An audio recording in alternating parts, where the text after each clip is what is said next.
아멘. 오늘 우리가 주목할 하나님 말씀은 신약성경 마가복음 12장 41절부터 44절 말씀입니다. 신약성경 마가복음 12장 41절부터 44절. 우리 찾으셔서 함께 봉독하겠습니다. 시작. 예수께서 헌금함을 대하여 앉으사 우리가 어떻게 헌금함에 돈 넣는가를 보실세. 여러 부자는 많이 넣는데 한 가난한 과부는 와서 2렙돈 곧 한 고두란트를 넣는지라. 예수께서 제자들을 불러다가 이르시되 내가 진실로 너희에게 이르노니 이 가난한 과부는 헌금함에 넣는 모든 사람보다 많이 넣었도다. 그들은 다 그 풍족한 중에서 넣었거니와 이 과부는 그 가난한 중에서 자기의 모든 소유 곧 생활비 전부를 넣었느니라 하시니라. 아멘. 네, 저는 오늘 여러분과 함께 봉독한 이 말씀을 중심으로 마가복음 57번째 메시지, 과부의 모습에서 예수의 모본을 보다. 과부의 모습에서 예수의 모본을 보다. 이와 같은 제목으로 하나님의 은혜의 복음 증거하도록 하겠습니다. 오늘 우리가 함께 봉독한 이 본문은 한 가난한 과부의 이야기입니다. 너무나 유명하고 우리에게 큰 교훈을 주는 아주 소중한 이야기입니다. 예수님께서 헌금함 맞은편에 앉아 계셨습니다. 지금 예수님이 계신 곳은 예루살렘 성전의 여인의 뜰이라고 하는 곳입니다.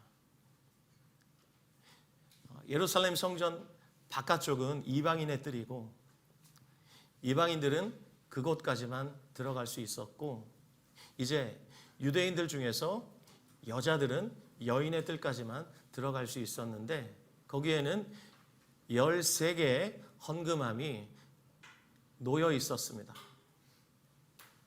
그 헌금함에는 각각의 헌금의 목록들이 있었고 각각의 용도에 따라서 사람들이 헌금을 했습니다.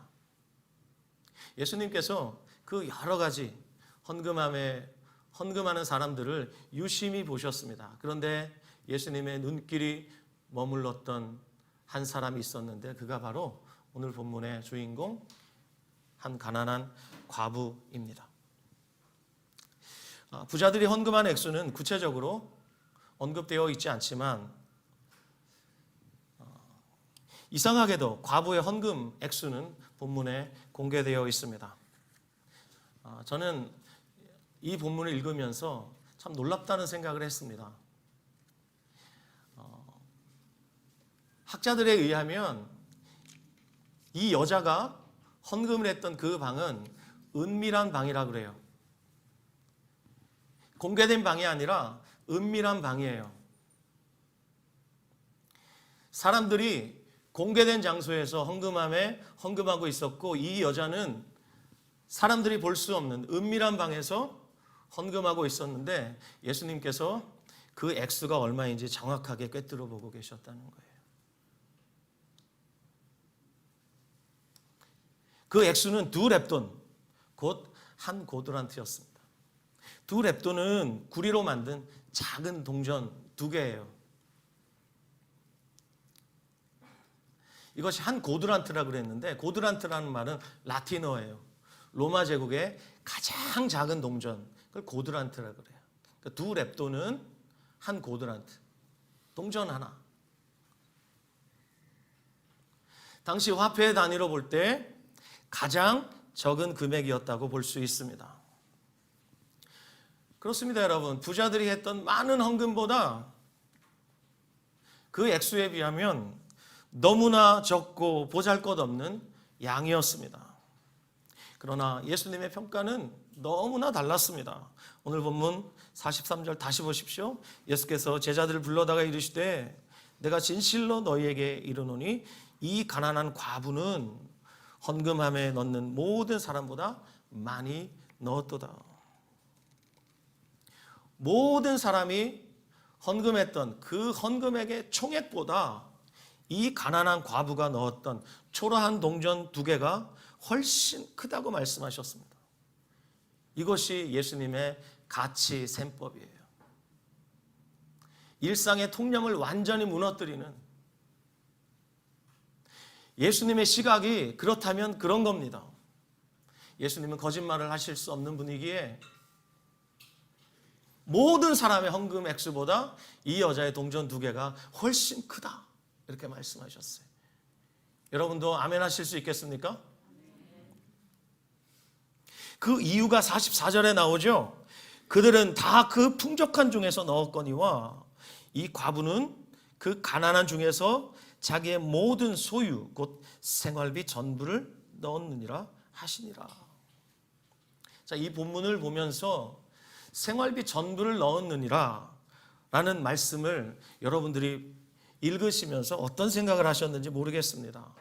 혹 이런 생각은 아니었을지요? 도대체 뭐 먹고 살려 그러지? 혹은 너무 무모한 것 아닌가? 혹은 이러니까 맨날 가난하게 살지, 자기 앞가림은 해야 될 거 아니야, 이런 생각은 혹시 하지 않으셨는지 모르겠습니다. 이 본문을 여러분에게 나누기 위해서 설교를 준비하다가 다시 생각났던 이야기가 있습니다. 여러분들도 아마 아실 겁니다. 바로 19세기 영국 교회의 부흥의 주역이었던 설교의 황태자라고 알려져 있는 찰스 스펄전의 이야기입니다. 스펄전은 런던에서 큰 고아원을 운영하고 있었는데 그 고아원의 운영 기금을 마련하기 위해서 브리스톨이라는 곳에서 집회를 열었습니다. 집회를 마치자 모인 헌금이 약 300파운드 정도가 되었습니다. 당시에 300파운드는 엄청나게 큰 금액이라고 합니다. 그렇게 집회 마지막 날 모든 집회를 마치고 잠자리에 들려고 하는데 하나님의 음성이 들려왔습니다. 저 같은 사람은 그냥 누우면 바로 코를 골기 때문에 이런 음성을 잠자리에서는 잘 듣기가 어려워요. 그런데 하나님이 스펄전 목사님에게 말씀하셨어요. 이 음성을 듣지 말았어야 해요. 뭐라고 말씀하셨냐면, 지금 내가 가지고 있는 300파운드를 조지 뮬러에게 갖다 주어라. 저를 통해서 한 번은 들은 예화일 거예요. 기억나시죠? 300파운드를 조지 뮬러에게 갖다 주어라. 그때 스펄전 목사님이 이렇게 대답했다 그래요. 주님, 이 돈은 런던에 있는 고아들을 위해 필요한 돈입니다. 꼭 필요한 돈입니다. 그랬더니 주님이 재차 말씀하셨습니다. 300파운드를 조지 뮬러에게 갖다 주어라. 저처럼 그냥 머리를 대면 잠들면 이런 음성을 듣지 않았고 고민할 필요가 없죠. 그리고 이런 음성은 무시해야 되는데 스펄전 목사님이 지금 너무 충만한 상태예요. 그래서 이런 음성을 그냥 직방으로 들어버리는 거예요. 고민하다가 주의 뜻대로 순종하기로 하고 잠을 청했습니다. 그리고 다음날 일찍 일어나서 조지 뮬러 목사님이 운영하시는 고아원을 찾아갔습니다. 사무실의 문을 열자 조지 뮬러 목사님이 보였는데 성경을 펴놓고 무릎 꿇고 기도하고 계셨습니다. 스펄전 목사님이 조지 뮬러 목사님에게 말했습니다. 하나님께서 제게 300파운드를 갖다 주라고 말씀하셨습니다. 그랬더니 조지 뮬러 목사님이 스펄전 목사님의 속도 모르고 이렇게 말했어요. 제가 주님께 지금 간절히 요청한 금액이 바로 300파운드입니다. 감사합니다. 그러고 넙죽 받으시더랍니다. 근데 두 사람이 함께 기뻐했다는 거예요. 스펄전 목사님은 그래, 내가 순종했어. 순종했던 그 기쁨으로 기뻐하고, 조지 뮬러 목사님은 자기가 기도하는 것에 대한 응답으로 기뻐했다는 거예요. 자, 그렇게 다시 런던으로 돌아오는 스펄전 목사님, 그 발걸음이 어땠을까요? 가벼웠을까요? 투덜투덜이었을까요? 모르겠어요. 저도 무슨 마음인지 모르겠지만 반반이었을 거예요. 염려가 됐을 거예요. 이제 300파운드 돈 나올 구멍이 없는데 어디서 돈을 구하지? 이런 생각이 들지 않았겠어요?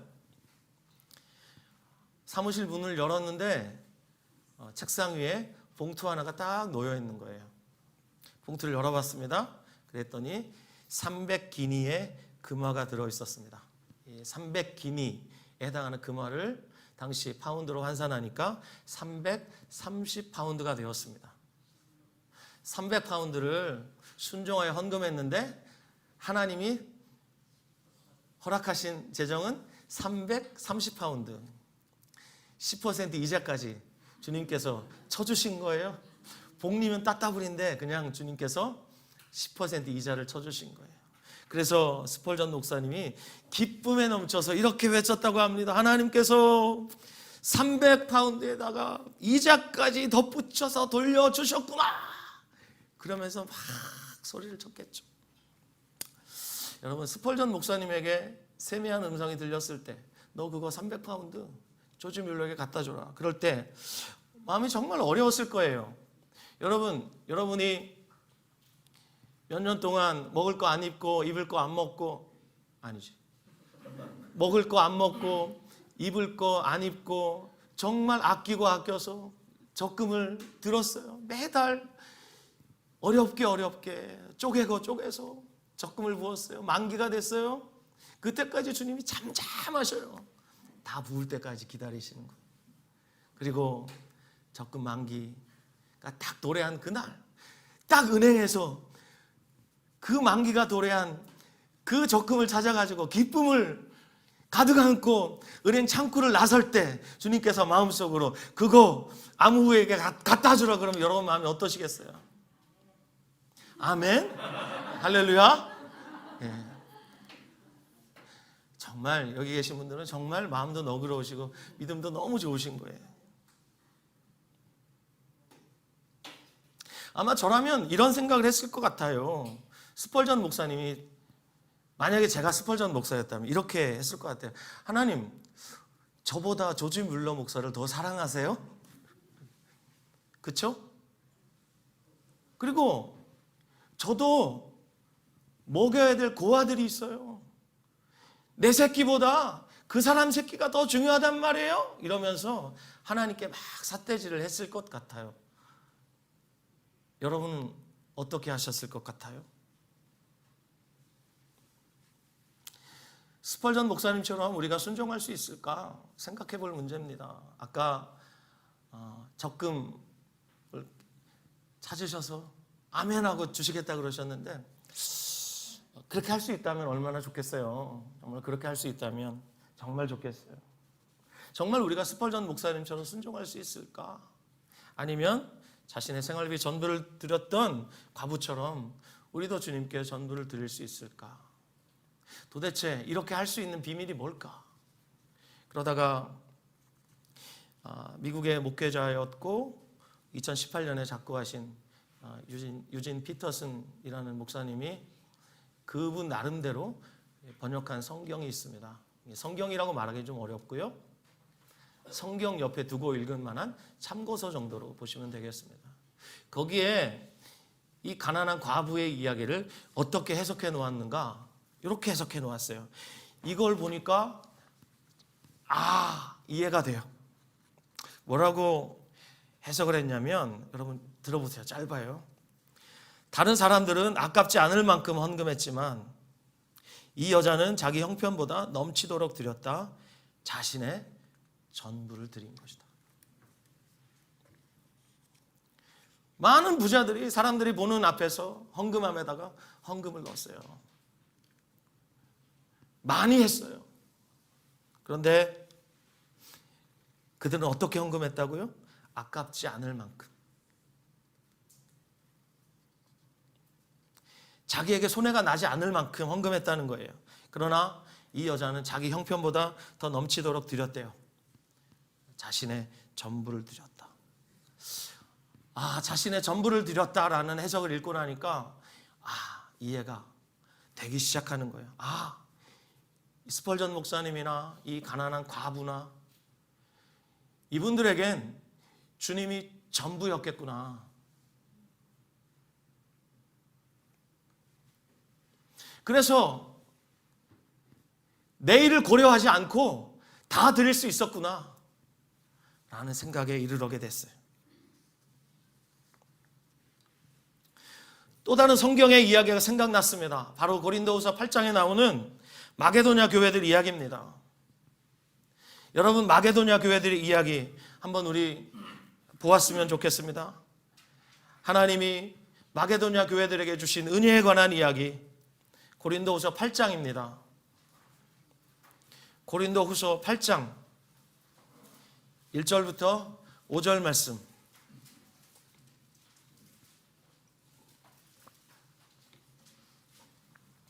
고린도후서 8장 1절부터 5절 우리 함께 봉독합시다. 시작. 형제들아, 하나님께서 마게도냐 교회들에게 주신 은혜를 우리가 너희에게 알리노니 환난의 많은 시련 가운데서 그들의 넘치는 기쁨과 극심한 가난이 그들의 풍성한 연보를 넘치도록 하게 하였느니라. 내가 증언하노니 그들이 힘대로 할 뿐 아니라 힘에 지나도록 자원하여 이 은혜와 성도 섬기는 일에 참여함에 대하여 우리에게 간절히 구하니 우리가 바라던 것뿐 아니라 그들이 먼저 자신을 주께 드리고 또 하나님의 뜻을 따라 우리에게 주었더라. 아멘. 여러분, 마게도냐 지역에 여러 교회들이 있었는데 대표적인 교회를 들자면 첫 번째 빌립보 교회를 들 수 있습니다. 두 번째 데살로니가 교회를 들 수 있습니다. 세 번째 베레아 교회를 들 수 있습니다. 대표적인 이 세 교회가 마게도냐 지역에 아주 유명한 교회였습니다. 그런데 이 교회들의 특징이 뭐냐? 극심한 가난입니다. 정말 가난한 교회였어요. 그런데 예루살렘 교회가 큰 어려움을 겪는다는 소식을 들었어요. 그 중에 정말 많은 사람들이 지금 기근에 시달리고 있고 가난하게 되었다라는 이야기를 들었어요. 그 이야기를 듣자 정말 가난했던 이 마게도냐 교회들이 팔을 걷어붙이기 시작했어요. 그 이야기를 사도 바울이 지금 증언하고 있는 거예요. 굉장히 가난했고 특별히 많은 시련 가운데 있었습니다. 여러분, 오늘 여러분 오실 때 여러분의 가족들이나 친지들이나 혹은 여러분이 아는 지인들로부터 막 협박을 받거나 교회 가면 죽여버릴 거야, 협박을 받고 오신 분 없죠? 당시 마게도냐 지역의 여러 교회들은 유대교로부터 개종했기 때문에 이 극렬 유대인들, 자기가 정통 유대인이라고 자부했던 사람들로부터 끔찍한 협박과 살해 위협에 시달리고 있었습니다. 할례를 받지 않으면 구원받지 못한다. 그런데 사도 바울이 뭐라고 복음 전했습니까? 할례가 아니라 믿음이다, 은혜다. 그러니 유대교를 통째로 부정해버리는 이 기독교를 참을 수가 없는 겁니다. 그래서 바울이 세운 교회마다 이 극렬분자들이 찾아가서 교회를 쑥대밭으로 만들어버리는 거예요. 그리고 바울이 가는 곳마다 따라다니면서 시위를 하고 폭동을 일으키고, 이 유대인들 말입니다. 그래서 극렬한 혼란 가운데 있었습니다. 그리고 게다가 가난했어요.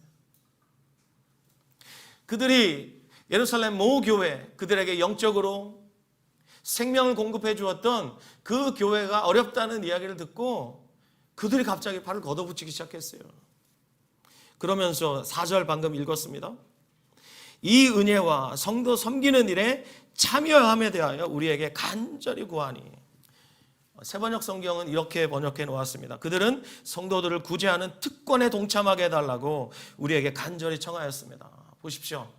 극심하게 가난한 이들이 예루살렘 교회를 도우는 일에 자기들을 끼워달라고, 이 은혜에 우리를 끼워달라고, 이 특권을 우리가 빼앗기지 않게 해달라고 그렇게 요청했어요.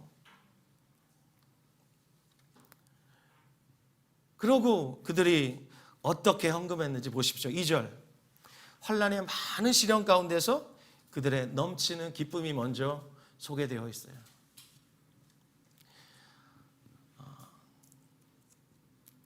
정말 많은 분들이 예수 믿는 게 정말 어렵구나, 유대교로 돌아갈까? 이런 유혹에 시달렸을 거예요. 그런데 그들 안에 기쁨이 넘쳤어요. 그리고 극심하게 가난한 이 교회를 통해서 그 연보가 풍성해졌다. 연보는 헌금이라고 생각하시면 됩니다. 옛날에는 헌금함이라 그러지 않고 연보함이라 그랬습니다. 이 극심한 가난이 풍성한 연보를 넘치게 했습니다. 여러분, 이것이 바로 믿음의 역설이에요. 믿음의 반전이에요. 어떻게 이럴 수 있지? 믿음이 이기는 거예요. 믿음으로 이들이 이렇게 한 것입니다. 그래서 3절에 보면 바울이 그러잖아요. 내가 증언하노니. 바울이 감동받을 정도로 많은 시련 가운데 넘치는 기쁨으로, 그리고 극심한 가난 가운데서 풍성한 연보를 넘치게 했습니다. 여러분, 이들의 이야기가 저와 여러분의 삶에도 실제가 되기를 바랍니다. 우리 안에 여러 가지 어려움이 있지만, 삶의 역경과 고난과 정말 눈물과 애환과 아픔이 있지만, 상처가 있지만, 그럼에도 불구하고 오늘 우리가 찬양했잖아요. 항상 기뻐하라, 쉬지 말고 기도하라, 범사에 감사하라, 그렇게 찬양했던 것처럼 우리들도, 이들과 동일한 믿음을 소유한 우리들도 이렇게 되기를 소원합니다. 믿음은 이렇게 우리의 삶의 역사를 낳습니다. 바울이 깜짝 놀랄 정도로 이들이 이렇게 했습니다. 지난 2년 동안 우리 교회가 했던 일들을 제가 돌아보았습니다. 보니까 우리가 긴급하게 구제헌금을 집행했던 일이 약 4번 정도 있었습니다. 가장 최근에는 문화행동 아트리가 수혜를 당했는데, 여러분들께서 수혜헌금을 헌금해 주셔서 긴급하게 저희들이 구제헌금으로 전달을 했습니다. 그리고 올해 2월 달에 우크라이나의 전쟁이 발발해서 우리 전만규 김미정 선교사님이 우크라이나를 탈출할 수밖에 없고, 그래서 슬로바키아에서 우크라이나 난민들을 섬길 수밖에 없는 그런 상황에 놓이게 된 것을 듣고 우리가 여러 번에 걸쳐서 많은 금액을 헌금을 했습니다. 그리고 작년 6월 달에는 우리가 파송한 권요셉 김진아 선교사 가정을 위해서 차량 헌금을 했는데 3개월에 걸쳐서 했습니다. 적지 않은 금액을 헌금을 했는데 그중에 약 300만 원 정도는 케냐 동부에 가면 작은 도시가 있어요. 말린디라는 도시가 있는데 거기에 말린디 교회를 개척한 조아시 목사님, 그분이 최근에 땅을 샀는데 그중에 상당 금액을 여러분들이 헌금하신 돈으로 땅 샀어요.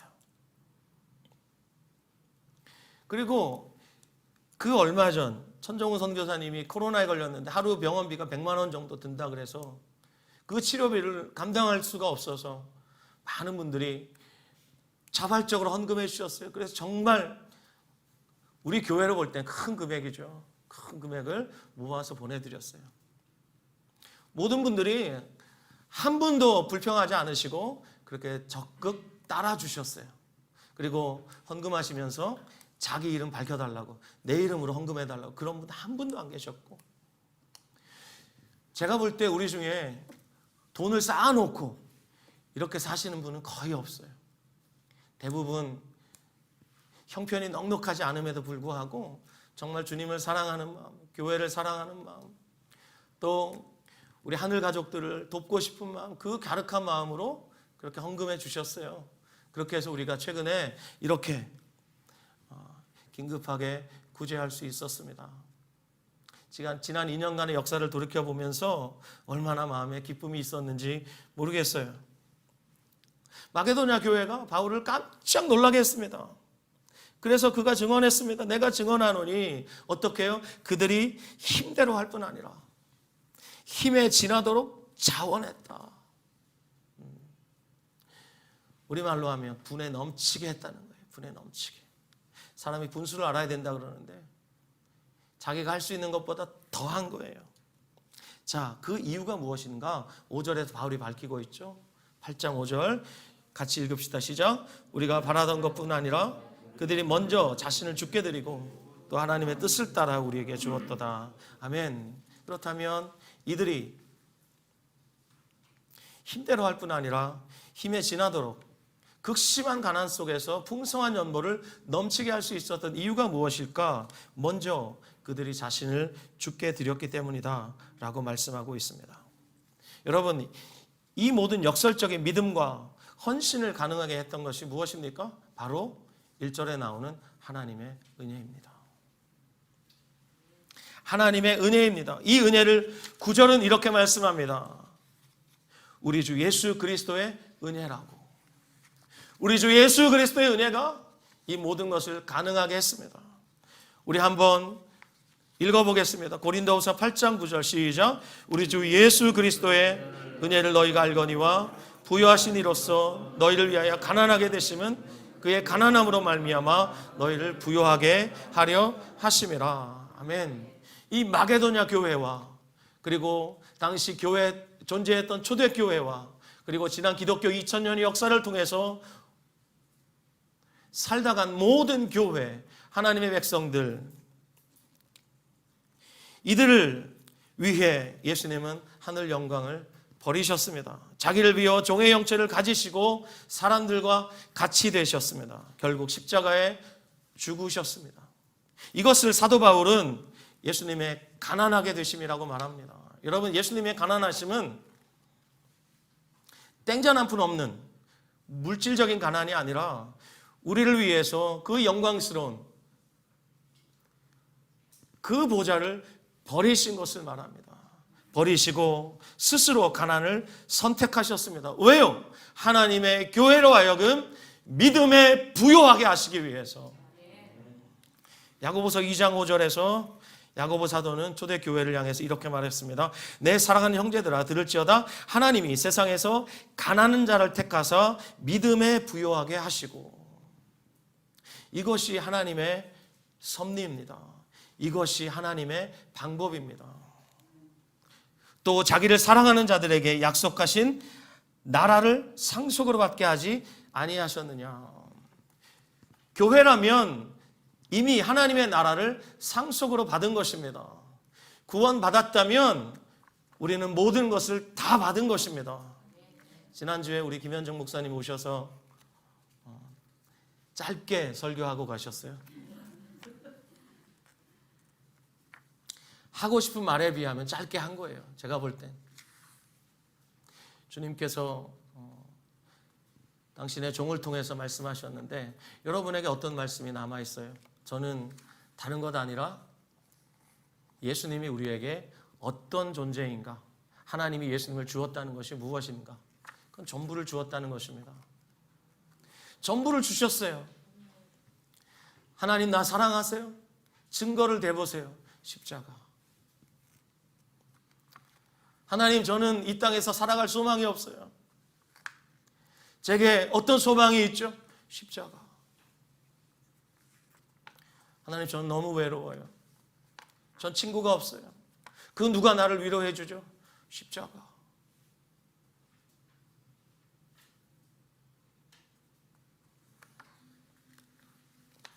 예수님은 우리의 모든 것이 되십니다. 여러분이 이 은혜를 아십니까? 우리 주 예수 그리스도의 은혜. 마게도냐 교회 성도들 이 은혜를 알았습니다. 그리고 오늘 본문에 등장하는 가난한 과부 역시 이 은혜를 알았습니다. 여러분 오해하지 마실 것은 그녀가 생활비 전부를 드렸다는 말, 이 말을 제가 다른 말로 바꿔서 여러분에게 말씀드리면 바로 하나님의 은혜를 알았다는 뜻입니다.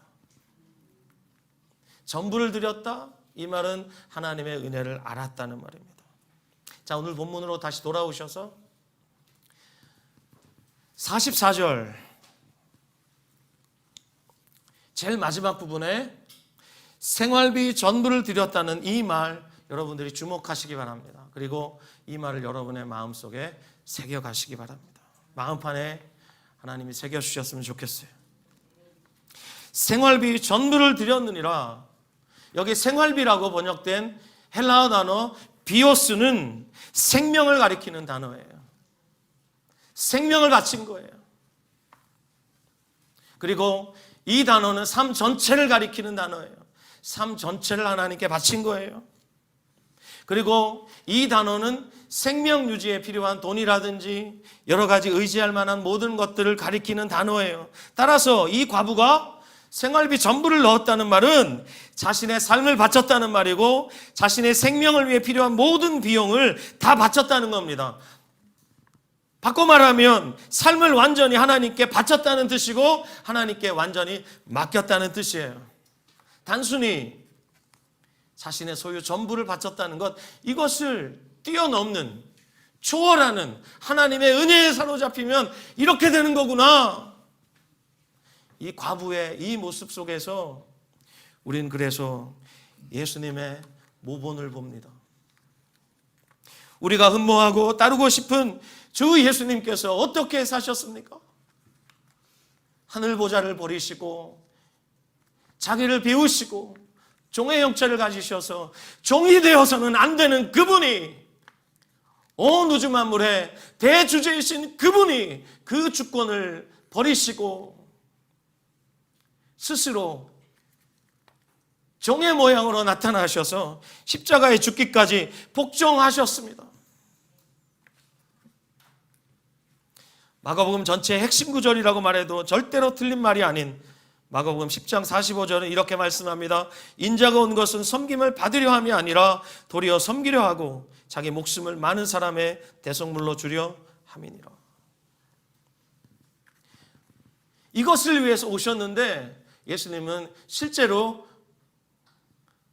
오신 목적 그대로 사시고 죽으셨어요. 모든 것을 다 내어주셨어요. 혹시 오늘 본문을 읽으시면서 하나님에 대한 오해가 쌓이지 않기를 바랍니다. 혹시 여러분 가운데 하나님은 가부의 전 재산도 갈취하시는 탐욕스러운 분이신가? 혹시 예수님 말씀을 오해하셔서 맞아, 하나님은 재산을 다 갖다 바친 사람을 인정해 주시는 분이야. 그렇지 않고는 하나님께 인정받을 수 없어. 이런 탐욕스럽고 흡혈귀 같은 그런 악독하신 하나님으로 이해하고 계시지는 않는지 모르겠습니다. 팀 켈러가 쓴 유명한 책 중에 탕부 하나님이라는 책이 있습니다. 탕자는 들어보셨어도 탕부라는 얘기는 처음 들어보신 분이 계실 거예요. 하나님을 어째서 팀 켈러는 탕부라고 표현했을까? 팀 켈러 그가 이렇게 말합니다. 예수님이 우리에게 보여주는 하나님은 앞뒤 재지 않고 아낌없이 다 내어주시는 분이시다. 그렇습니다. 그 아들을 내어주신 하나님이십니다. 여러분, 줄 게 아들밖에 없어서 내어주신 것이 아니라 아들이 전부여서 내어주신 거예요. 앞뒤 재지 않고 아낌없이 다 내어주시는 분. 여러분, 우리 중에 그 누구라도 앞뒤 재지 않고 계속해서 흥청망청 퍼주시는 분들 보면 우리가 어떤 생각이 들어요? 너무 무모한 것 아니야? 좀 삶에 규모가 있어야지 저러다가 망하는데 염려가 되죠. 그런데 하나님은 예수님을 내어주실 때 앞뒤 재지 않고 내어주셨어요. 이런 하나님을 가리켜 팀 켈러는 탕부라고 표현했어요. 이 표현이 좀 망령된 것 같기도 하고 어떻게 하나님을 이렇게 표현할 수도 있을까? 근데 그 뜻을 살펴보면 절대로 잘못된 표현은 아니라고 생각이 들어요. 하나님은 무모할 만큼 우리에게 모든 것을 다 내어주셨어요. 뭘 믿고 우리에게 다 내어주셨을까요? 이 무모한 은혜를 받은 이 과부 역시 무모하게 헌신하는 것을 볼 수 있습니다. 자신의 생활비 전부를 무모하게 다 바쳐버렸어요. 내일 뭐 먹고 살려고 이렇게 어리석은 일을 한단 말인가. 아마 사실을 알았다면 사람들이 말렸을지도 몰라요. 그런데 이 여자 역시 하나님의 은혜를 알았기에 무모하게 헌신했어요. 무모하게 자신의 모든 것을 다 바쳐버렸어요. 여러분, 그렇다면 그 여자가 얼마를 바쳤는지도 알고 계시는 예수님께서 성경에 나오지 않지만 그 여자의 삶을 저는 책임져 주셨다고 믿습니다. 이것이 저의 믿음입니다. 여러분 어떻습니까? 엘리야 시대에 3년 6개월 동안 비가 오지 않았습니다. 온 땅에 가뭄이 들었습니다. 그때 엘리야가 그리 시내가에 머물면서 까마귀로부터 먹을 것을 공급을 받았죠. 근데 그 시내마저 다 말라버렸습니다. 그때 주님이 사르밧이라는 동네로 가라. 저 북쪽에 있는 사르밧이라는 동네로 갔습니다. 그랬더니 거기에 과부 한 사람이 있습니다. 보니까 아들이 하나 있고 이 과부가 오늘 먹고 죽을 양식밖에 없어요. 엘리야가 보니까 너무 처참한 거예요. 그 여자가 말합니다. 이거 먹고 이제 우리 모자는 죽을 수밖에 없습니다. 그때 엘리야가 뭐라 그래요? 너무 지독하죠? 그거 나한테 줘. 이렇게 말합니다. 근데 이 여자가 더 대단해요. 그걸 엘리야에게 줘요. 그때 하나님이 엘리야를 통해서 이 여자가 가뭄이 끝날 때까지 아무 걱정 없이 살 수 있도록 모든 것을 다 공급해 주셨어요. 할렐루야. 우리 하나님은 살아계신 하나님이십니다. 오늘도 우리의 헌신을 알고 계시는 하나님이십니다. 비록 이 과부의 두 랩돈처럼 정말 초라한 것이지만 거기에 이 가난한 과부의 전부가 다 들어있기 때문에 전부가 들어있는 이 초라한 것을 하나님께 드렸던 이 과부를 주님께서 결코 모른 척하지 않으셨다고 조금 믿습니다. 아프리카에 한 추장이 있었습니다. 추장에게는 아주 잘생기고 이제 자기를 이어서 추장이 될 아들이 하나 있었는데 그 마을에 모든 젊은 처자들이 이 추장 아들과 결혼하기 위해서 자신의 외모를 가꾸고 자신의 인격을 가다듬고 그러고 있었습니다. 그래서 많은 여자들이 추장 아들이 지나갈 때마다 잘 보이려고 온 매무새를 가다듬고 그리고 화장도 예쁘게 했겠죠. 근데 그 마을에는 아주 나이든 노처녀가 하나 있었어요. 이 노처녀는 일찌감치 포기했어요. 젊은 추장 아들이 뭐 나 같은 거 눈길이라 주겠어? 그랬는데 여러분, 추장 아들이 웬일인지 이 노처녀에게만 마음이 있는 겁니다. 그래서 젊은 처녀들의 입이 대빨 나왔어요. 왜 하필이면 저 여자야? 우리랑 잽도 안 되는데 왜 하필이면 저 여자야? 그리고 그 마을에는 전통이 하나 있었어요. 결혼할 때 남자가 여자에게 소 한 마리를 주는 게 전통이에요. 소 한 마리 값 여러분 만만치 않습니다. 요즘도 시골에 큰 소 한 마리, 한우 한 마리 잡으려면 몇 백만 원이 들어요. 큰 돈이에요. 한 마리를 줘야 돼요. 그래야지 그 여자를 데려올 수 있는 거예요. 그런데 추장이 그 노처녀에게 소 8마리를 줬어요. 8마리. 사람들이 깜짝 놀랐어요. 한 마리가 그 부족의 관습인데 8마리를 줬단 말이에요. 그렇게 결혼을 하고 모든 여자들의 부러움을 받으면서 질투를 받으면서 결혼식을 치렀어요. 전날 밤이 됐어요. 이제 전날 밤에 그 신성한 의식을 치르기 전에 여자가 궁금해서 미치겠는 거예요. 추장 아들에게 물어봅니다. 왜 이쁘고 젊은 여자들도 많은데 몸매도 괜찮은 여자들 많은데 왜 늙고 그리고 곧 할머니가 될 나 같은 여자를 사랑했습니까? 그랬더니 그 추장 아들이 그러더랍니다. 내 마음이 시켰어요. 그리고 하나 더 물어봤어요. 왜 소를 8마리나 줬어요? 그랬더니 추장 아들이 뭐라고 답한 줄 아세요? 8마리밖에 없었어요. 그렇게 말했어요. 하나님이 아들을 주셨다는 것은 비할 바는 되지 못하겠지만 전부를 주신 겁니다. 최고를 주신 것입니다. 다 주신 것이에요.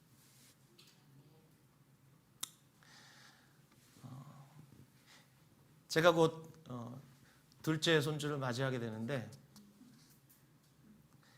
첫째 손주가 제겐 참 귀한데요.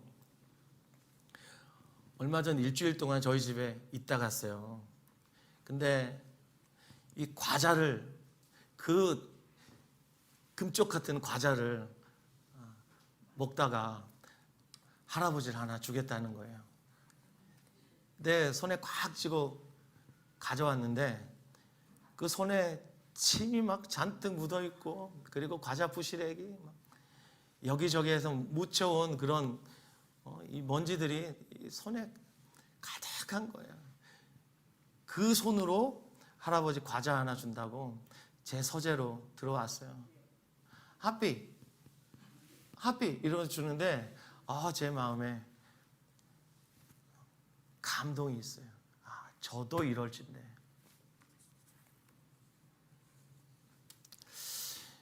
여러분, 우리가 하나님께 뭔가를 드리려고 할 때 너무 보잘것없어서 하나님 이거 받으실까라는 것은 없습니다. 거기에 우리의 전부가 쏟아져 있다면 하나님은 기뻐 받으실 거예요. 하나님은 재물의 양이 아니라 재물의 질을 보시고, 재물의 양이 아니라 그 재물 드리는 사람의 마음을 보시는 하나님이세요. 하나님은 절대로 우리의 전 재산을 갈취하시기 위해서 호시탐탐 우리의 것을 노리시는 그런 하나님이 아니시란 말이에요. 앞뒤 재지 않으시고 주시고 또 주시고 또 주시는 좋으신 하나님이신 믿습니다, 여러분. 제가 성경에서 가장 좋아하는 구절이 됐어요. 지금은 로마서 8장 32절. 자기 아들을 아끼지 아니하시고 우리 모든 사람을 위하여 내주시니가 어찌 그 아들과 함께 이 모든 것을 은사로 주시지 않겠느냐.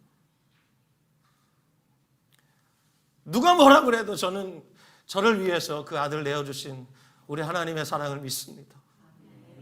지금 당장 어려워도, 극심한 환난과 극심한 가난 가운데 있다 할지라도, 사랑하는 여러분, 이해할 수 없는 고난 가운데 있다 할지라도 그 하나님의 본심을 여러분 믿으시기 바랍니다. 그 아들을 주실 정도면 모든 것을 이미 다 주신 것이고 우리를 끔찍히 더 사랑하신다는 사실을 믿으시기 바랍니다. 그래서 오늘 이 가난한 과부의 이 모습을 보면서 여기에서 이 가난한 과부의 모습에만 감동을 받으실 것이 아니라 이 모습에서 우리는 예수님의 모본을 봅니다. 하나님을 위해서, 그리고 소중한 우리를 위해서 목숨을 내어주신 이 하나님의 사랑이면 충분하지 않겠습니까, 여러분? 이 예수님께서 오늘 본문을 보면 제자들을 불러 모으셨어요. 불러 모으시면서 말씀하신 거예요. 왜 제자들을 부르셨을까요? 이것이 제자도다. 내 사랑하는 제자들아, 이것이 제자도야. 너희가 대단해서 내가 너희를 부른 것이 아니라, 내가 너희를 쓸만해서 부른 것이 아니라 너희 연약한 거 다 알고 있어. 그렇지만 얘들아, 너희가 나를 사랑한다면 그것으로 충분해. 그것으로 충분하단다. 다른 것은 내가 원하지 않아. 너희가 나를 사랑하는 마음이 요만큼이라도 있다면 그것이면 충분해.